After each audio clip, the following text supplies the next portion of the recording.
하나님 말씀 함께 보시도록 합니다. 하나님 말씀은 열왕기상 19장에서 보십니다. 19장, 열왕기상 19장 5절, 6절 말씀을 다 같이 함께 한 목소리로 보십니다.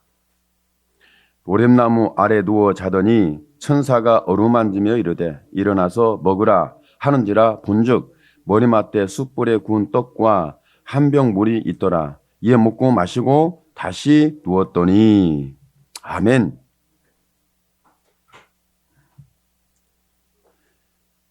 창세기 281장 들으면서 성찬에 함께 참여하는 시간을 갖도록 합니다.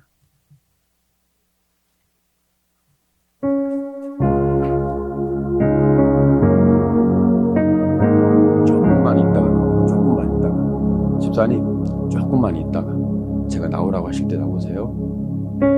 문도 없고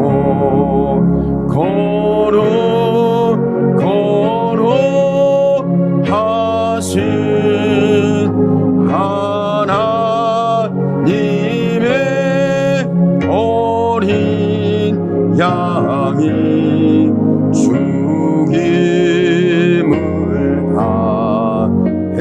이는 나 위하여 이는 나 위하여 십자가위에서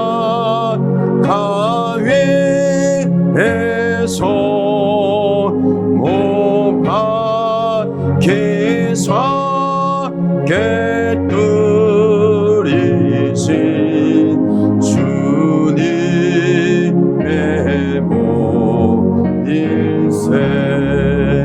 이는 나 위하여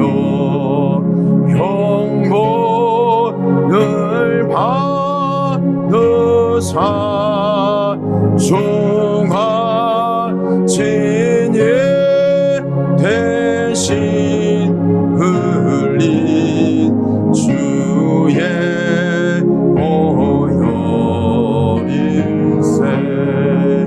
이는 주가 지금 나에게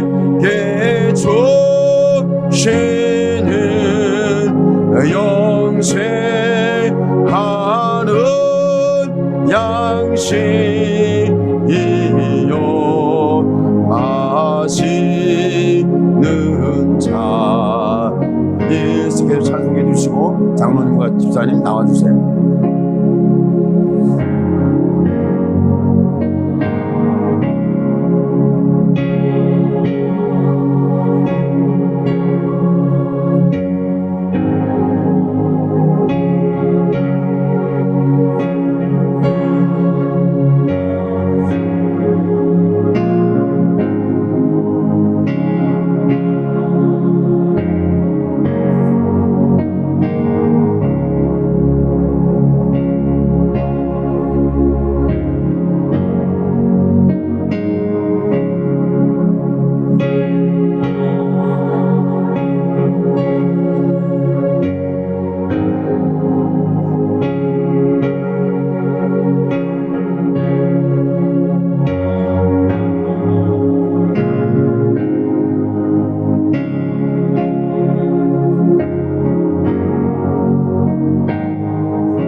또 오신 주님의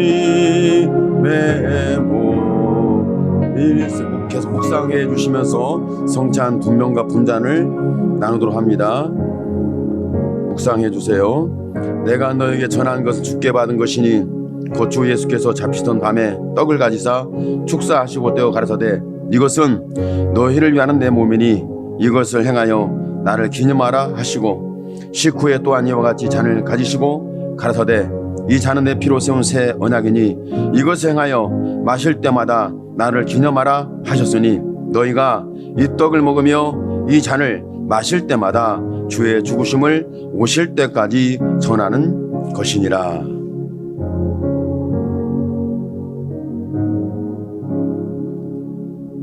이는 주가 지금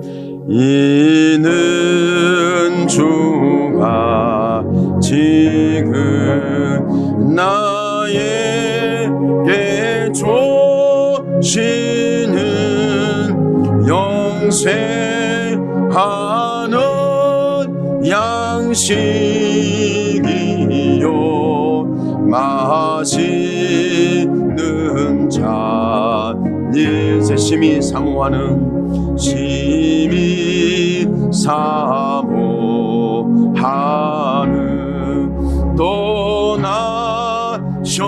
떠나셨던 주님 속히 세상 다시 올 때 한가히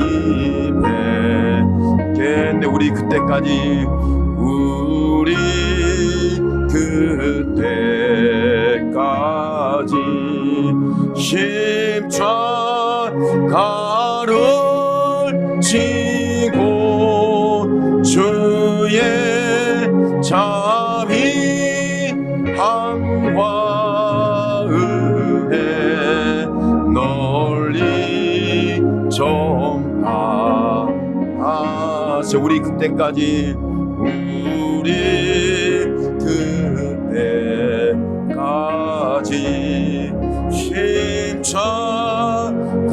십자가를 지고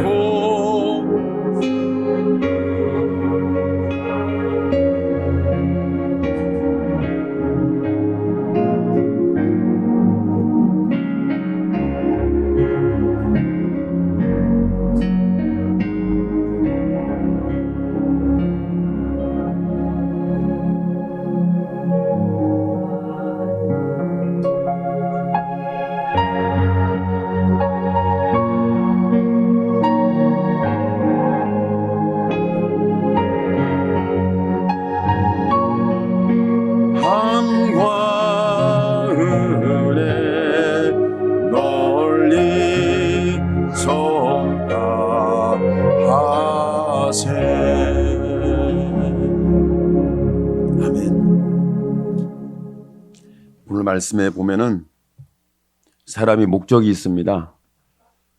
계획이 있고 목적이 있죠. 목적이라는 것은 어떤 부분을 가지고 있냐면 내가 무엇을 이루어야 되겠다. 내가 어디에 도착해야 되겠다. 내가 무엇을 행해야 되겠다. 그런 목적이 있죠. 뭐 긴 목적이든 짧은 목적이든 다 목적이 있어요. 근데 목적이 있는데 그 목적 속에서 저와 여러분에게 있어야 할 부분이 있는데 그 목적 속에는 반드시 결과가 있습니다. 어떻게 보면 인생 가운데서 젊은 사람들은 나름대로 젊은 사람 나름대로 어떤 목적이 있습니다. 그리고 연세가 드신 분들은 또 연세가 드신 분들 나름대로의 인생에 어떤 목적이 있죠. 그 목적에서 보면 가만히 살펴보면 내가 이제 노년이 됐으니 이것만큼은 하고 하나님 앞에서든 세상 사회적인 상황이든 간에 나는 이렇게 살다가 이런 결과를 만들어내고 이런 결과를 이뤄내고 그리고 내가 하나님 앞에 가리라. 젊은 사람들은 내가 하나님 앞에 이렇게 살리라. 제가 어떤 분하고 대화하다가 그랬어요. 우리가 중심이 분명하고 그리고 뭔가 깨어있고 열정이 있고 뭔가 에너지를 소진하지 않고 내가 가야 할 그 목표가 있다는 거죠. 그것을 제가 제 인생에서 더 한다, 아니면 적게 한다, 뭐 그런 것이 아니라 이 사역 쪽에서 봤을 때 한 10년 정도를 아주 열정적으로 중심을 가지고 가는 것은 목적이 주어졌잖아요. 그러면 그 부분에서 쉬지 아니하고 그 10년이란 기간을 살아내야 되는, 사역을 감당해야 되는 부분이 있는 거죠. 그런 것처럼 여러분의 인생 속에서 뭔가 목적이 있어야 되는 거예요. 사람이 인생을 살면 목적이 없으면 인생이 힘을 잃어요. 인생에 목적이 없으면 방향을 잃어요. 목적이 없으면 결과도 없을 가능성이 높아요. 근데 그 목적이 하나님 앞에서 있는 것인지, 사회적으로 있는 것인지, 내 개인적으로 있는 것인지 다 각자 있겠죠. 내 인생이 가다 보면 어떻게 되겠지. 인생이 살다 보면 어떻게 되겠지. 그냥 가는 거야. 그냥 사는 거야. 이렇게 우리 인생이 목적도 없이 방향도 없이 어느 분명한 내 삶의 의식도 없이 간다면 그 인생은 굉장히 가벼워요. 그리고 방황해요. 마음의 열정이 없어요. 인생의 의미를 소유할 수가 없어요. 그러니까 저와 여러분의 인생을 살면서 나는 이렇게 5년 동안, 10년 동안, 20년 동안, 아니면 더 짧게, 더 깊게, 더 길게 이런 인생에 대한 이런 꿈과 비전, 목적, 이런 것들을 우리는 가지고 있어야 된다는 거죠. 성경에 보면 엘리야가 3년 6개월 동안 비가 오지 않는 그런 기도의 역사가 응답이 됐어요. 실제로 비가 안 왔어요. 그리고 그가 기도한 적 하늘에 불이 내려오는, 재물을 태우는 이런 것을 경험을 했어요. 또 그리고 기도한 적 손바닥만한 구름이 떠오르더니 하늘을 덮고, 구름만 있는 것이 아니라 거기에 비가 가득해서 구름에서 비가 이제 쏟아지는, 한번 생각해 봐요. 3년 6개월 만에 비가 오는데 그 목축업을 하든 아니면 농업 경제 속에서 비는 굉장히 중요해요. 지금처럼 지하수가 발달된 때도 아니기 때문에 비가 오는 것은 이른 비 늦은 비 이렇게 말할 정도니까 파종기에 비가 와야 되고 추수기 전에 비가 와야 되고, 그래서 뭔가 파종했을 때의 생명을 살려내야 되고, 그리고 추수기 전에 튼실한 열매가 맺도록 비가 와줘야 되는 거죠. 그런데 3년 6개월 동안 비가 오지 않았어요. 3년 6개월에 비가 옵니다. 그리고 그 노인이었던 엘리야 선지자가 마차보다 더 빠르게 다름박질하여 앞서가고 있는 그 모습을 한번 보십시오. 그는 그걸 보면서 기도하면서 꿈과 비전을 가졌어요. 자기의 꿈과 비전, 자기의 목적을 가졌던 거죠. 어떤 꿈과 비전을 가졌냐면 이 모든 현상을 보고 하나님을 떠났던 사람들이 돌아오리라, 죄악 가운데 빠지고 하나님을 떠났던 사람들이 회개하고 하나님께 돌아오리라는 비전을 가졌던 거죠. 선지자, 하나님의 사명을 받은 사람, 하나님의 부르심을 받은 사람에 대한 이런 비전은 분명했어요. 여러분이 일반적으로도 내 삶에서 이렇게 살아야 돼, 마지막 이렇게 살아낼 거야, 이런 결과를 만들어낼 거야, 이 목적과 비전을 갖는 거 굉장히 중요합니다. 그런데 더 중요한 것은 저와 여러분, 우리는 믿음의 사람 아닙니까? 믿음의 사람이라면 엘리야 선지자는 하늘에 불이 내려오고 하늘에 비가 오는 이런 사건, 이런 모든 것을 한테 모아서 이 모든 것을 가지고 어디를 향해 가냐면 사마리아 도성, 북이스라엘의 사마리아 도성이 범죄하고 타락하고 하나님을 떠나고 이제 남신을 섬기는 바알신이 있고 여신을 섬기는 아세라신이 있는 이런 비극적인 종말을 향해 가고 있는 것을 선지자는 봤던 거죠. 그러니까 그들을 깨우고 싶었던 거예요. 세상에서 들려지는 말들은 이런저런 말들이 많습니다. 정치인들은 정치인들 나름대로 해석을 하고, 학자는 학자 나름대로 해석을 하고, 국민은 국민 나름대로 해석을 하고, 전문가는 전문가 나름대로 해석을 하고, 종교인은 종교인 나름대로 해석을 하고, 목회자는 목회자 나름대로 해석을 하고, 들어보면 별로 탐탁지가 않아요.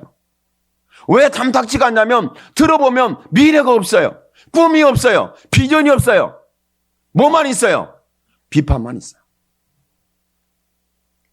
얼마나 비판을 쏟아내는지 도대체 귀가 따가워서 들을 수가 없어요. 어떻게 보면 대한민국 사람들은 이 비판의 달인들 같아요. 엄청 비판을 잘해요. 그런데 그 상황을 어떻게 미래적으로 내가 가야 된다고 보는 비전이 있냐? 비전을 말하는 자는 단 한 명도 없어요.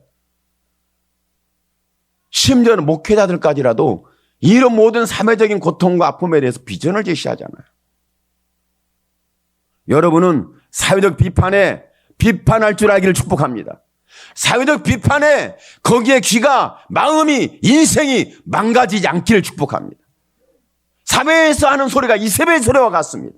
우리의 신앙을 도둑질하고 우리 영혼을 도둑질하고 하나님 관계를 파괴하고 하나님을 보지 못하게 하고 세상적인 얘기는 무성한 사실적 기반 위에 얘기하는 건지 아니면 그들이 나름 해석해서 말하는 건지 사실적 기반도 아니에요. 전부 새빨간 거짓말이에요. 자기들이 원하는 말만 하는 거예요. 자기 유익한 말만 하는 거예요. 자기 입장만 말하는 거예요. 그러나 예수 믿는 저와 여러분은 하나님의 음성이 귀가 기울어지기를 축복합니다. 엘리야가 하나님의 비전을 가지고 그런 목적을 가졌어요.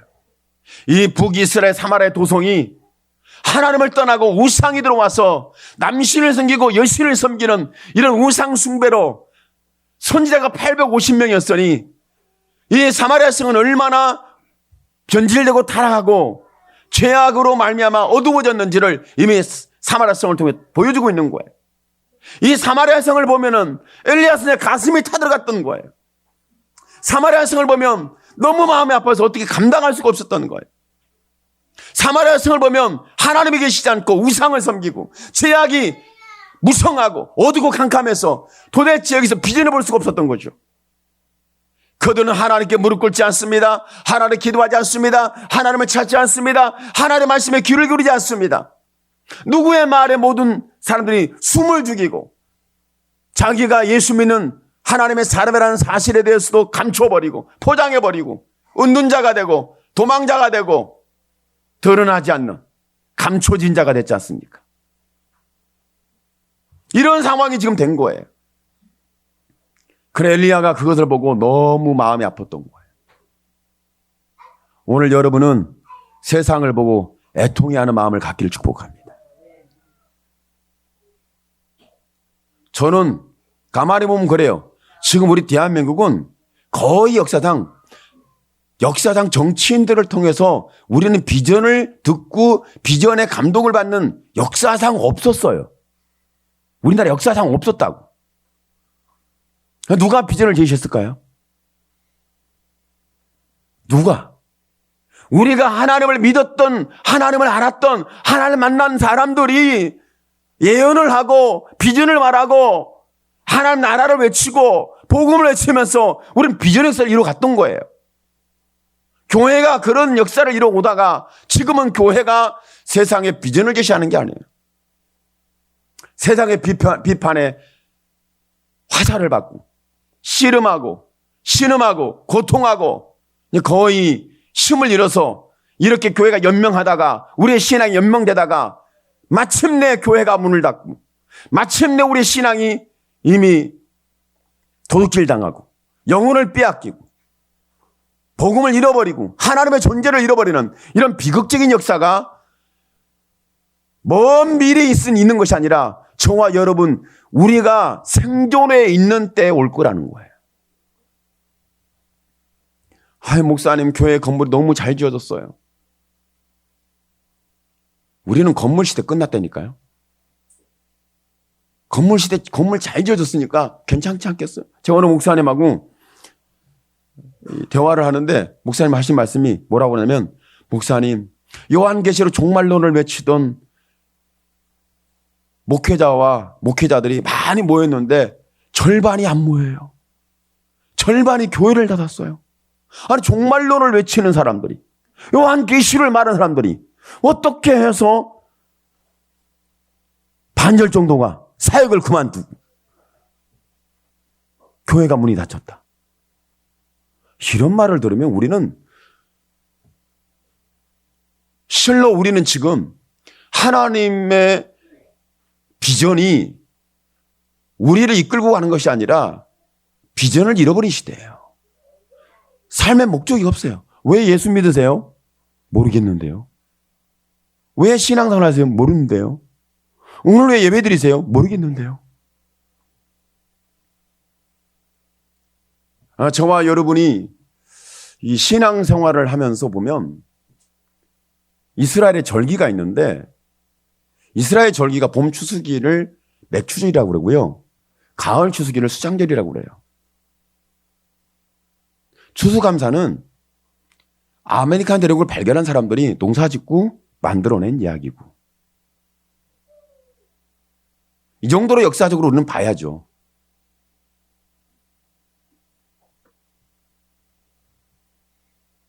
봄 추수기가 봄추가 끝나면 맥추를 들으면서 맥추절을 초실절 그리고 오순절 거의 같이 있어요. 같이 지내요. 이 부분들이. 장막절, 초막절, 나팔절, 수장절 같은 얘기예요. 가을에 추수기를 다 해놓고 수장절에 하나님께 드리는 예배가 있어요. 구약성의 절기예요. 사실은 추수감사는 성경에 절기가 나오지 않아요. 굉장히 여러분 잘 모르겠죠? 성경에 안 나오는 것을 지금 전 교회가 추수감사라고 한다는 것은 한번 생각해 볼 영역이죠. 그렇지 않습니까? 제가 문자적으로 우리가 신앙을 하자 이런 얘기는 아닙니다. 최소한 우리는 성경으로 돌아가야 돼요. 어떤 분이 그러더라고. 빨간 볼펜으로 이름을 쓰면 아마 저주받아 곧 죽는데 빨간 색으로 이렇게 이름을 쓰면 이 사람이 빨리 죽는 단명하면 돼요. 여러분 빨간 글씨 쓰지 마세요. 주홍 글씨라고 아세요? 빨간 글씨로 이름을 쓰면 이게 이제 언제 죽을지 몰라. 단명하면 돼. 우리나라 토속 종교에서는 그게 계속 이어왔던 거예요. 그럼 이것을 여러분 믿고 있으세요? 두려우세요? 불안해요? 걱정스러워요? 내가 빨강색으로 썼는데 큰일 났다. 지워야 돼. 하얀색으로 지울까요? 검은색으로 지울까요? 어떻게 지워야지? 빨간색 쓰세요. 괜찮아요. 자유해. 그리고 나는 거기에 해당하지 않아. 단명한다. 예수 믿지 않는 사람은 단명할 줄 믿습니다. 그러나 저와 여러분은 단명이 없어요. 뭘 근거해서 목사님께 확실하게 그 얘기하세요? 성경이 안 나와. 할렐루야. 성경이 안 나오니까 자유해야지. 뭘 먹든지 해를 받지 않으며 뭘 먹어도 해를 받지 않는데 그냥 두세요. 이제 물론 자기의 그 건강관리 측면에서 질병과 사회적 상황에 의해서 그렇게 자기가 음식을 기피하는 거에 대해서는 이해는 합니다. 이해는 하는데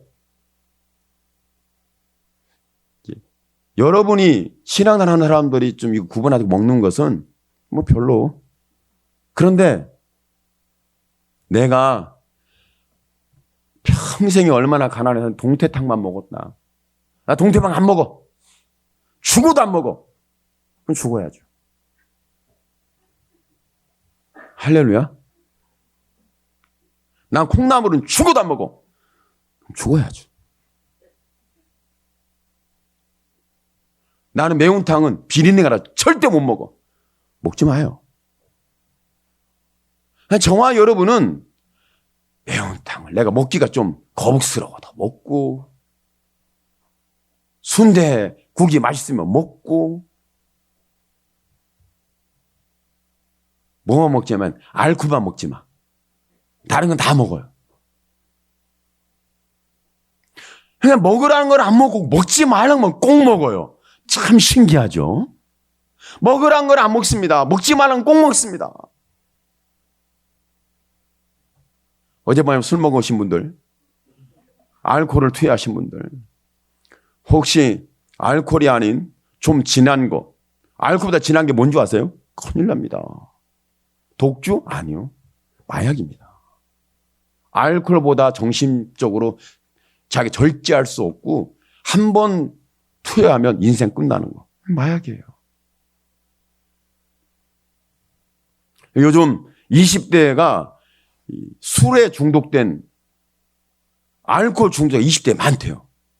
난 알코올 중독자만 있는 줄 알았더니 마약 중독도 20대에 그렇게 많이 있다는데. 와, 왜 그럴까 하다가 제가 고민한 하나님 왜 그렇습니까? 왜 그럴까요? 기도하는데 하나님께서 제 마음에 은혜를 주는데 젊은 사람들이 희망이 없다. 희망을 누가 주겠냐? 젊은 사람들이 다 포기했다. 희망이 없어 인생을 포기했는데 그 포기한 고통 속에서 자기가 헤어날 수 없는데 자유할 수 있는 게 뭐냐? 알코올 중독 내지는. 그러니까 돈 없으면 알코올 중독이고 돈 있으면 마약 중독입니다. 이런 상황이 있다는 거죠. 이런 사회적 상황이 있을 때 저와 여러분은요, 정말 하나님의 은혜 속에 우리는 비전을 가져야 합니다. 엘리야 스니가 비전을 가졌어요. 저 사마리아 도성이 이미 여신상을 섬기고 그들이 남신상을 섬기고 있어요. 여호와 하나님을 섬겼던 북이스라엘의 사마리아 도성이 완전히 하나님의 존재는 사라져버리고 하나님 믿는 믿음의 역사는 보이질 않아요. 그래서 엘리야 선지자가 비전을 가진 거예요. 내 인생의 마지막 가을날에 내 인생의 끝자락에서 내가 사마리아 성을 개혁하고 그들을 회개시키고 그들이 하나님께 돌아오게 하리라, 이런 비전을 가졌던 거예요. 오늘 저와 여러분 세상은 이미 다쳤고 병들고 썩고 부패하고 죄악으로 이미 끝났어요. 어찌 보면 예전의 죄악보다 더 심각한 것 같아요. 그런데 예수 믿으라고 하면 콧방귀 끼고 복음 전하면 도리어 살쾡이 같아요. 갑자기 예수 믿으라 말하면은 이 사람이 공격적으로 바뀌어가지고, 옛날에는 안 그랬는데 요즘 공격자로 바뀌어가지고 이 안티그리스도 운동이 엄청 일어나나 봐요. 하기야 교회가 비판받는 대상이 되었으니 오죽하겠습니까? 그렇다고 할지라도 저와 여러분은 이 나라 민족이 살 수 있는 소망과 비전이 어디에 있냐면, 아무리 다른 나라에 비판을 한다 할지라도 여러분 예수 그리스도를 복음입니다. 우리나라가 1907년에 비전을 꿈꾸고 일어났던, 죽음을 향해 담대하게 일어났던 것은요, 복음이었어요. 그때 평양 대부흥운동이 일어났어요. 그때 대부흥운동이 평양에서 일어났는데 지금은 평양에 3대 세습된 우상이 있어요. 이런 심각한 상황을 보면서 저와 여러분은 어떻게 저럴 수 있을까? 어떻게 저기에 복음이 들어갈 수 있을까? 이런 비전과 애통함과 간절함과 절박함, 심지어는 십자가의 피 흘려 복음의 피를 쏟아서 살리는 이런 역사가 일어나야 돼요. 여러분, 정치적으로 복음이 증거된다고요? 전혀 그렇지 않습니다. 역사적으로 우회에 있는 그런 정치인이나 힘 있는 사람들이 예수 믿으면 밑에서는 전혀 예수 안 믿어요. 그런데 위에서 안 믿고 밑에서 믿으면요, 인생이 이렇게 그 사회적 구조에서 노동자 계층에 있는 사람들이 예수 믿으면요, 그 나라는 뒤집어집니다. 그런데 정치인들이 예수 믿으면요, 절대 안 바뀝니다. 자기들끼리 먹고 마시고 놀고 끝나요. 여러분 보세요. 로마 카톨릭이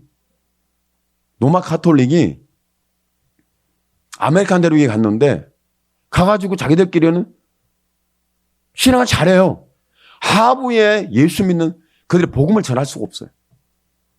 이게 안 되는 거예요.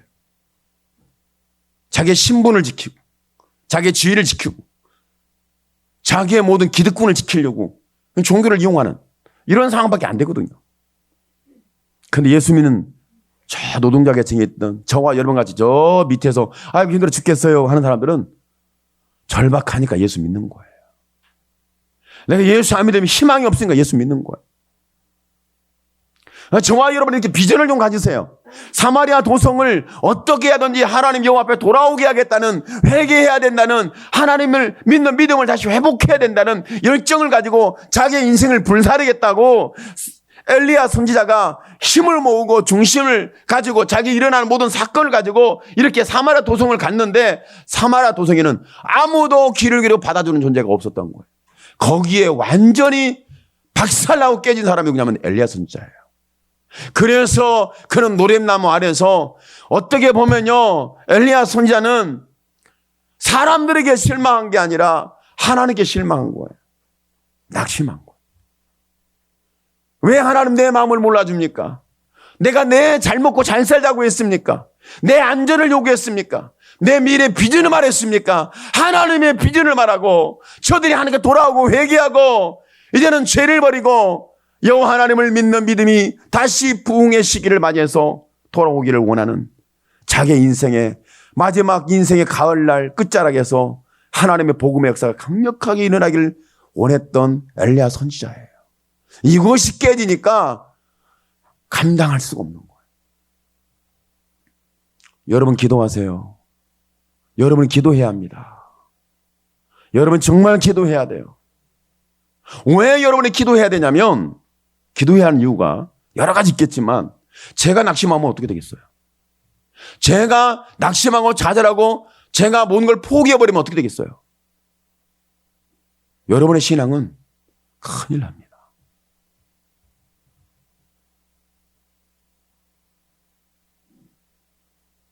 이런 상황에 있어서 우리는 한번 생각을 해봐야죠. 그런데 하나님께서 그렇게 좌절 절망에 빠져 있는 그에게 하나님께서 엘리야를 찾아갑니다. 엘리야가 하나님께 찾아간 게 아니라 하나님이 찾아오셨어요. 여러분, 어찌 보면 하나님이 찾아오신, 예수님이 이 땅에 오신 것도 그분이, 메시아가, 구원자가 찾아온 거예요. 여러분이 교회에 와 있지만 실상은 교회에 누가 오신 거죠? 그분이 오신 거예요. 여러분을 이끌어 주신 이가 하나님이세요. 여러분의 의지와 여러분의 결단이 아닙니다. 때로는 여러분 시험 들고 낙심하고 절망하고, 때로는 저와 여러분이 꿈도 없고 목적도 없고 비전도 없고 내가 왜 예수 믿는지 모르겠고 이런 상황이 있을 수 있잖아요.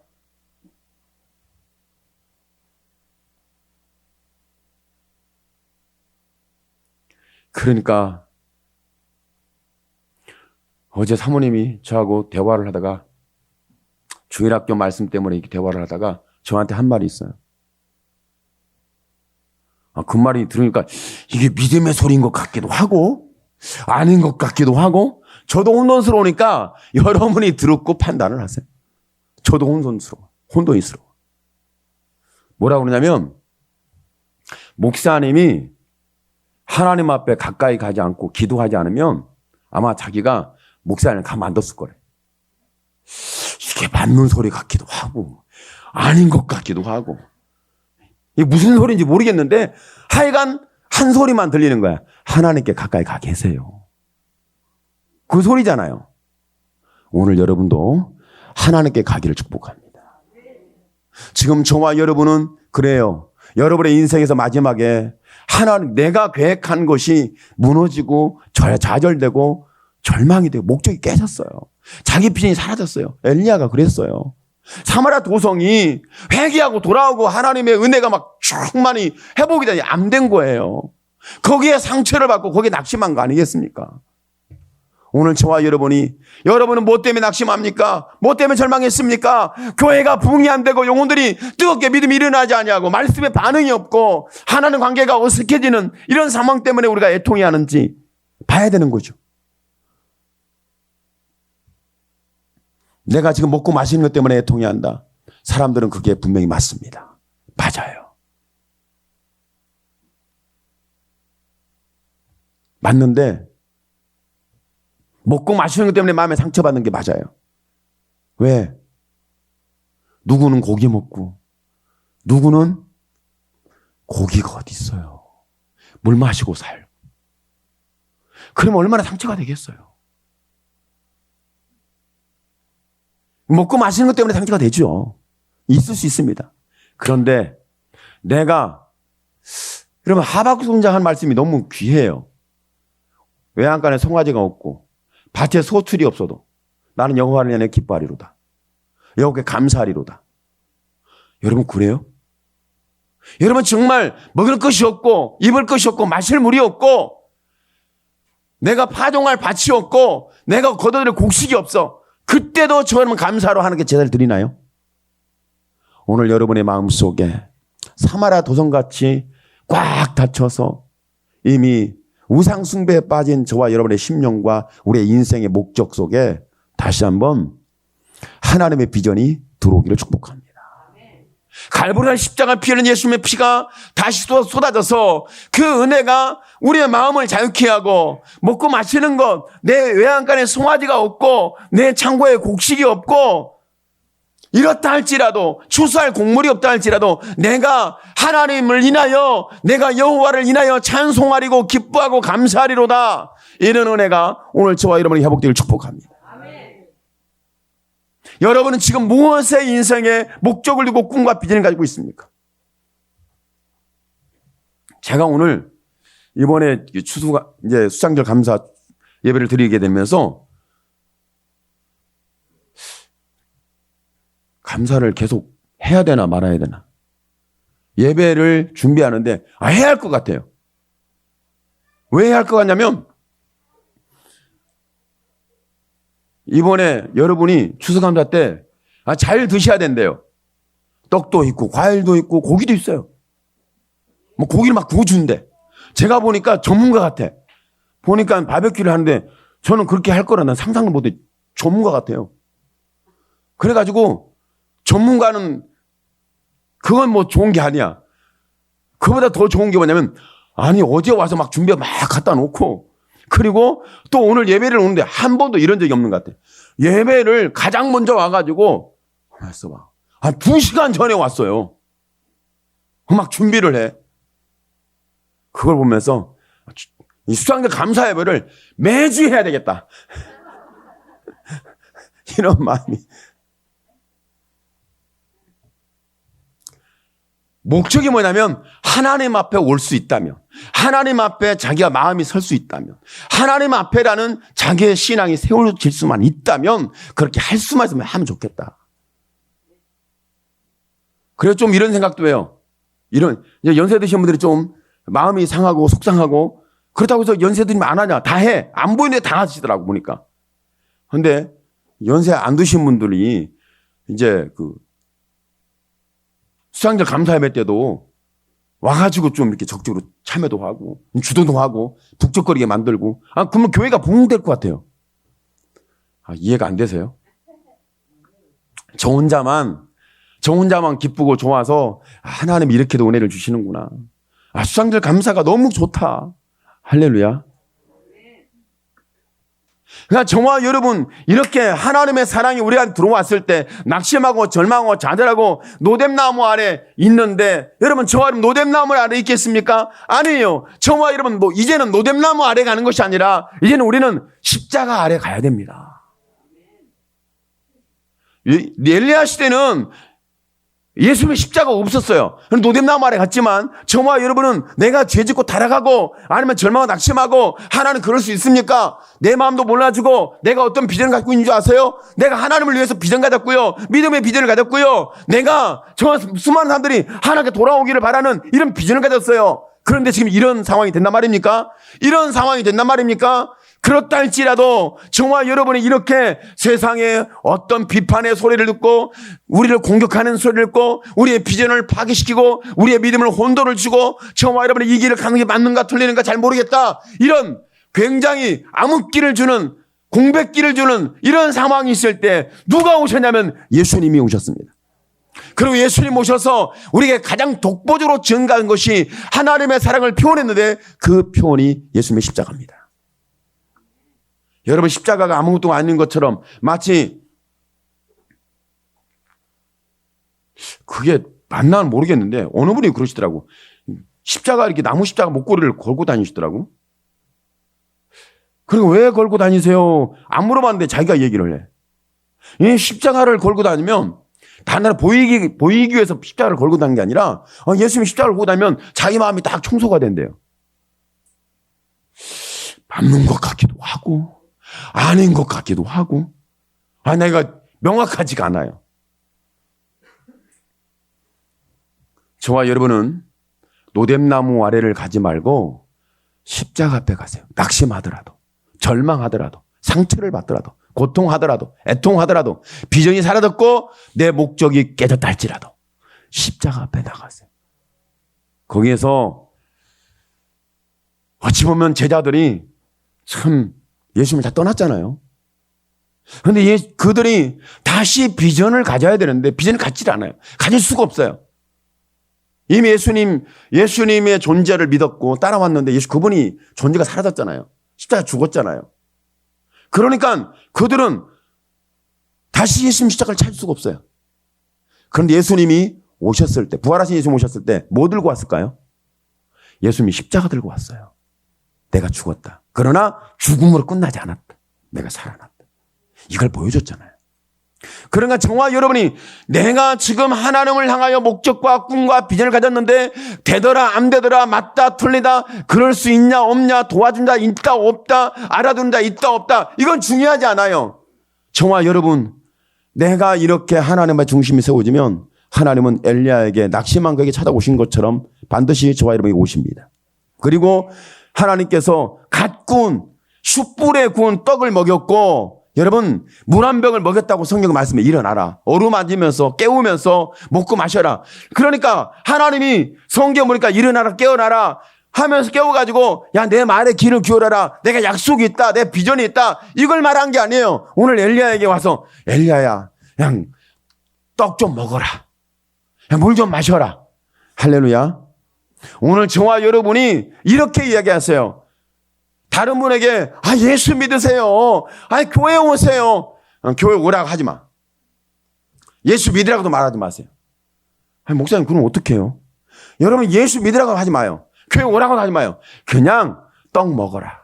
내가 떡을 구웠는데 맛있어. 같이 먹자. 할렐루야. 혼자 드시지 마시고 반드시 같이 드시기를 축복합니다. 같이 먹자. 떡을 좀 같이 좀 먹자. 내가 막 구워놨는데 맛있어. 뜨거워. 내가 당신 올 줄 알아. 내가 지금 하나님 예배하셨나 봐. 그것도 말하면 안 되겠네. 하나님 예배 때 말도 하지 말고 그냥 떡을 먹여. 체할라. 물도 드시세요. 이렇게 여러분이 하세요. 그러면 여러분에게 떡을 계속 얻어먹다 물 계속 얻어먹다 보면 이 사람이 나한테 왜 떡을 계속 주지? 왜 물을 계속 주지? 하다가 나중에 알아요. 저분이 교회 다니시네. 여러분이 아무리 예수 믿으라 해도 이 세상은 귀를 안 기릅니다. 여러분이 교회 오자고 아무리 끌어들어도 이 사람들이 안 와요. 내가 이 세상을 바꾸기 위한 비전을 가지고 막 기도하고 열정을 쏟았는데 안 돼요. 제가 그 기도를 지금 하루 이틀 했겠어요? 제가 여러분 어찌 보면 기도를 그렇게 이렇게 오랫동안 하려고 막 기도했던 때가 언제부터 기도를 제가 이렇게 뜨겁게 하기 시작했냐면 한 30년 전 넘었어요. 신학교 가니까 조영규 목사님 하신 말씀이 그것도 지금도 안 잊어버려요. 뭐라고 하냐면 목사님들은 사역자들은 기도 안 하면 사탄이 죽여버린대요. 나 안 죽으려고 기도했어요. 기도해야 되는데. 그분이 직접 저희 신학교에 세미나 할 때마다 그분이 꼭 가장 먼저 그리고 또 이게 계속 강의를 해서 오셔서 메시지를 주시는데 그분이 꼭 오셨어요. 다른 모든 스케줄을 다 깨트리고 저희가 학술 세미나 하면 꼭 오셨어요. 그리고 그분이 하셨어요. 주머니에서 꼭 뭘 꺼내. 그리고는 쫙 피워. 항상 주머니에 뭘 가지고 다니시더라고요. 적은 메모. 그래 그걸 가지고 얘기하시더라고요. 오늘 저와 여러분이 기도하기를 축복합니다. 여러분, 저와 여러분이 세상에 대하여 애통해야 하고 내가 기도했는데 별일이 없어요. 응답이 없어요. 변동이 없어요. 반응이 없어요. 괜찮습니다. 그리고 노뎀나무 안에서 우리가 들어누워서 하나님 어찌하여 내 기도를 응답하지 않습니까? 여러분 들어누우면 있다 할지라도 하나님은 저를 오셔서 야 무슨 소리 하는 거야. 내가 너의 비전을 들려주고 내가 너의 약속을 주고 내가 너의 미래를 얘기해주고 예언을 해주고 이런 걸 얘기하겠습니까? 아니에요. 낙심한 그 사람에게는 하나님께서 어루만져도 내가 너를 사랑한다. 그리하면서 사랑한다. 토닥거려 주시면서 물 한 병 주시고 가꾸운 떡을 주시면서 봐라 내가 이렇게 얼마나 사랑하는지. 이런 하나님의 은혜를 잊게 되면 저와 여러분이 하나님의 존재와 그분의 사랑을 내 마음속에 이렇게 애통함이 아니라 내 마음에 이렇게 새롭게 와 닿으면 저와 여러분이 사마리아 도성을 내가 바꾸지 못한다 할지라도 나는 못했지만 하나님이 하시리라. 나를 통해서 하시겠어요? 여러분 후에 말씀이 나오지만 말씀의 결론인데요. 나중에 나오지만 어떤 은혜가 펼쳐집니까? 하나님 역사예요. 어떻게 말씀해요? 아람 왕을 세워라. 사마리아 성에 왕 예후를 세워라. 손자 엘리사를 세워라. 하나님이 세우라고 말씀해요. 그리고 하신 말씀이 거기에서 하신 말씀이 뭐라고 말씀하냐면 야 아람 왕이 칼을 피하면 예후가 죽이고 예후의 칼을 피하면 엘리사가 죽인다. 하나님 그렇게 말씀해요. 그럼 아이고 다 죽인다고요? 무슨 말씀이겠습니까? 하나님께서 역사의 주관자가 돼서 그들을 깨우겠다는 거예요. 사마리아 성의 복음을 하나님의 말씀을 하나님의 존재를 알리겠다는 거예요. 사람이 하는 것이 아니라 하나님이 하시겠다는 거예요. 오늘 여러분의 인생의 결과가 가을에 열매를 거대할 곡식의 밭에 곡식이 있느냐 없느냐, 내가 이렇게 파종했던 거, 내가 지금 심었던 거, 내가 거둔 거 다 날라먹고 나는 이제 비전이 없고 나는 낙심하고 절망하고 나는 미래를 살 희망이 없다. 나는 이렇게 실패하고 나는 이렇게 좌절하고 절망했는데 내 미래에 무슨 비전이 있겠느냐. 여러분 비전이 있습니다. 왜요? 여러분이 갖는 비전이 아니라 하나님이 주시는 비전이 있기를 축복합니다. 여러분이 애쓰는 비전이 아니라 하나님의 마음이 담은 비전이 있기를 축복합니다. 내가 약속한 것이 아니라 하나님의 약속의 말씀의 비전이 여러분에게 다시 힘이 되길 축복합니다. 다시 한번 저와 여러분 하나님께서 여러분의 인생 속에 내년 수장절 감사예배 때는 반드시 여러분에게 하나님이 행하신 역사가 있다고 저는 봐요.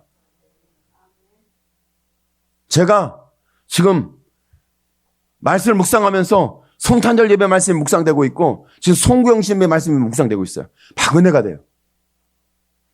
그래서 저와 여러분은 반드시 우리 사랑의 교회 성도들은 하나님의 비전 덩어리, 그 비전 따라 굴러가는데 여러분 이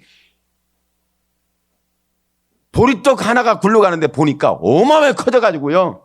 여러분 미디안 족속들이 기드온의 보리떡을 보고 기절했어요. 그들 무서워서 발발 떨었어요. 저는 예수 믿는 저와 여러분이 세상에 대해 두려워하는 것이 아니라 세상이 여러분을 두려워하게 되길 축복합니다. 여러분의 비전을 듣고 여러분의 삶을 보고 여러분의 기도 소리를 듣고 여러분의 신앙생활을 보고 여러분의 믿음을 보고 여러분을 하나님 주신 비전의 그 목적을 보고 나는 할 수 없는데 그 전능하신 광대하신 하나님이 주신 것이 여러분은 이미 다 끝났고 나는 파산했고 다 빼앗고 잃어버리고 내 열매가 다 소진되었다 할지라도 하나님이 행하시는 행적으로 다시 일어나게 되는 역사가 여러분이 응답되고 내년 수장절 감사예배에 다시 한번 여러분 그때 그 말씀이 이렇게 나를 세웠다고 이런 큰 비전의 역사가 다시 한번 여러분의 삶 속에서 친히 하나님의 역사로 응답되고 체험되기를 예수님의 이름으로 축원합니다. 아멘. 기도합니다. 주여 살아계신 하나님 감사합니다. 하나님 영광을 받아 주시옵소서. 하나님 영광 받아 주시길 원합니다. 하나님 우리는 너무 약합니다. 오 주님 나는 낙심장이